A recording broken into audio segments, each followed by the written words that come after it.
14 ఏళ్లుగా కింగు నాగార్జున యొక్క రికార్డ్ని ఏ ఒక్క యంగ్ హీరో కూడా దాటలేకపోతున్నారు.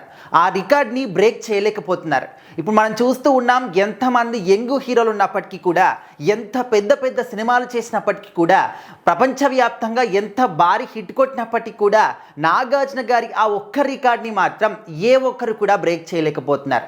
మరి కింగ్ నాగార్జున అని చెప్పేసి ఊరికే పేరు రాలేదు. మన్మధుడు అంటే ఇప్పుడు ఎంతమంది యంగ్ హీరోలు ఉన్నా కూడా మనకు ముందుగా గుర్తుకొచ్చేది నాగార్జున గారి పేరు మాత్రమే. ఆయన సినిమాలు చాలా మటుకు కూడా, అంటే మనము ఇప్పటి వరకు చాలా సినిమాలు చూసాం నాగార్జున గారివి. సో ప్రతి ఒక్క సినిమా కూడా ఒకదానికొకటి పొంతన లేకుండా అన్నీ కూడా డిఫరెంట్ టైప్ ఆఫ్ స్టోరీస్ ఉంటాయి.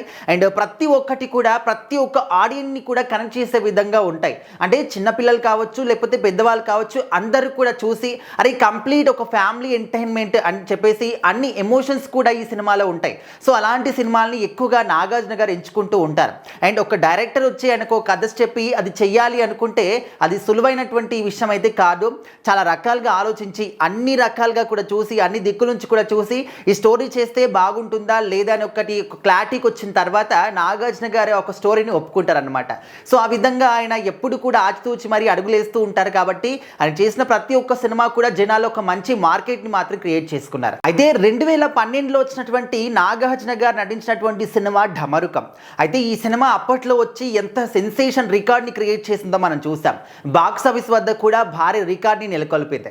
అయితే ఇక్కడ ఈ సినిమా ఎలాంటి రికార్డ్ నెలకొల్పింది, ఆ రికార్డ్ని ఇప్పటికీ కూడా ఎవరు ఎందుకు క్రాస్ చేయలేకపోతున్నారు, అసలు ఇది నిజమేనా అంటూ కొంతమందికి డౌట్ అయితే వస్తుంది.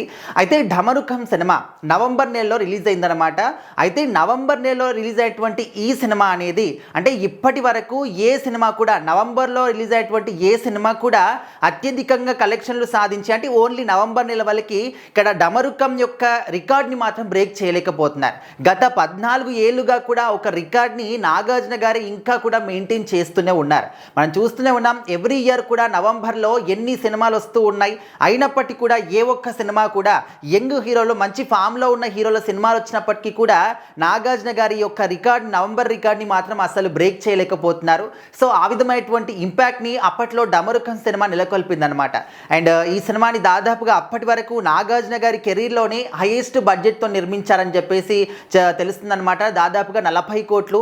అండ్ ఆ తర్వాత సినిమాకు వచ్చినటువంటి కలెక్షన్స్ 48 కోట్లు అనమాట. సో మరి ఈ సినిమాలో ఇంకొక రికార్డు కూడా ఉందన్నమాట. మన తెలుగు సినిమా చరిత్రలోనే 70 నిమిషాలు విఎఫ్ఎక్స్ వర్క్స్ చూపించినటువంటి సినిమాగా ఢమరుకం సినిమా కూడా నిలిచిందన్నమాట.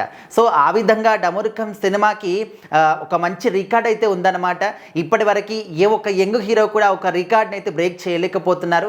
మరి నాగార్జున గారు ఇప్పుడు రాబోయే అప్కమింగ్ సినిమాల గురించి కూడా చాలా వెయిట్ చేస్తున్నారు. సార్, అప్పట్లో మీరున్నటువంటి ఫామ్ అనేది మామూలుగా ఉండేది కాదు, మళ్ళీ మీరు ఎట్టుపోయారు, మీ ఫామ్ని మళ్ళీ కొనసాగించండి, రీస్టార్ట్ చేయండి, సినిమాలు చేయండి అని చెప్పేసి అయితే ఆయనకు చెప్తున్నారు. మరి చూడాలి ఇప్పుడు ఎలాంటి సినిమాలతో నాగార్జున గారు మన ముందుకు వస్తారు ఏంటి అని.